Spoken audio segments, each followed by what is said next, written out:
Wait, Traveler? Take a peek to your right. Do you see those two people lurking over there?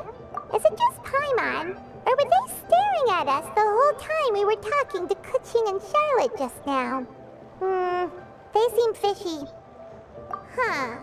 Well, yes, but something's up. Paimon just has a bad feeling. Do you think they could be treasure hoarders? They always seem to be stirring up trouble during Lantern Rite. Oh, Paimon's sick of waiting around for something bad to happen. We should strike first, you know. Foil their plans before they even begin. You go right, Paimon will go left.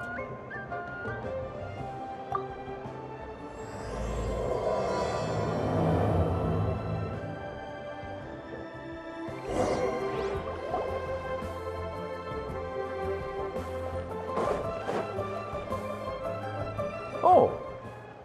It is with such an air of urgency that you appear before us.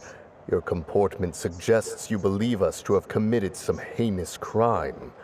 Perhaps you could enlighten us as to your intentions. Whoa, where did this fuddy-duddy come from? You should be the one doing the enlightening, buddy. Don't think we didn't notice you eavesdropping. One look and we could tell you were up to no good. Tell us everything, starting with your name. One bears no secrets before two such as yourselves. You stand in the presence of the mighty and illuminated Adeptus, Moon Carver. For the purpose of this foray into the mortal realm, however, you may address one as Hojong. You kidding? That deer's got his head stuck so far up in the clouds, there's no way he'd humble himself down here with the rest of us. You may want to hold your tongue, Paimon. Don't think that Paimon is gonna believe you just because you know her name. Let Paimon guess. You're supposed to be Mountain Shaper, right? Indeed. Mooncarver and myself have descended upon the mortal realm for a visit. The two of you may call me Jiahu. Huh. Looks like you did your research. But in our experience, the harder you try to lead us on, the more likely it is that we've got a big fish on our hands. We'll go straight to the Millilith and have you arrested for impersonating a death guy. Preposterous! Utterly preposterous! Right. Tell us something that only an Adeptus would know. And it better not be some common knowledge that any person on the street could tell you.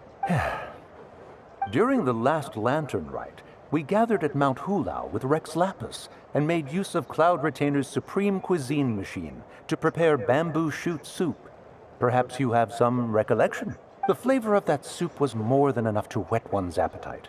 As such, Cloud Retainer assented to my use of the device beyond that singular occasion, providing other recipes to boot. Since then, one has dabbled in the pleasures of the culinary arts whenever time allows. Dabbled? Upon one's last sojourn to your mountain, did you not immediately attempt to hide the device behind a chunk of amber as soon as one's presence was known? Did one not speak up on your behalf but a moment ago? This is how you choose to repay that kindness? One is simply trying to emphasize the veracity of our claim. That does not mean you should reveal personal matters so readily. They might think one bears no difference from Cloud Retainer. Forget it. One does not have the breath to waste on such petty trifles. That might have been more detail than we needed. Seems like you two are the real deal, and Paimon's sorry for suspecting you. But, for beings as forgiving as yourselves, this is just water under the bridge, right?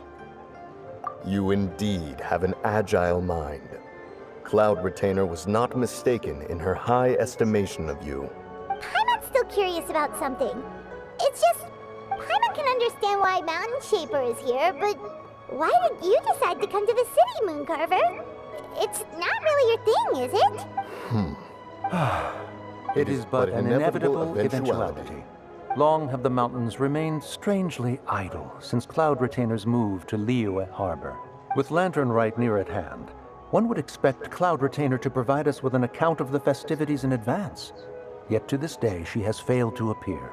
Cloud Retainer is hardly the forgetful sort. One must never rest idle in the face of that which demands action. And since our acquaintances dwell in Liyue Harbor, we had to travel here in human form to avail ourselves of their aid, Cloud Retainers in this case. But a moment ago, one heard you speak of a mechanical kite of sorts. It appears the essence of the situation has hitherto revealed itself. Now it is time for one to retire back to one's abode. Huh.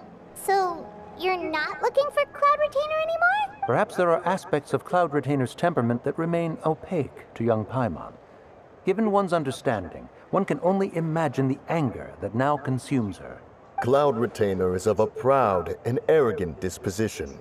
She holds the belief that her skill in mechanics surpasses that of all others. One can be quite certain it is hardly with an open mind that she regards the arrival of this new technology. One surmises that she has shut herself away, refused all company, and buried herself in the study of her own creations. To call on her would only invite her rebuke. However, if you do happen to cross paths with her over the next few days, do pass along one's regards. Sure, leave it to us. Have a safe trip back, enjoy the scenery, and happy lantern ride. Thank you for your kind words. We shall now depart. We got all worked up for nothing, huh? All that trouble and it turned out to be people we knew all along. Well, it's still pretty early. Let's head over and check out the kite stalls.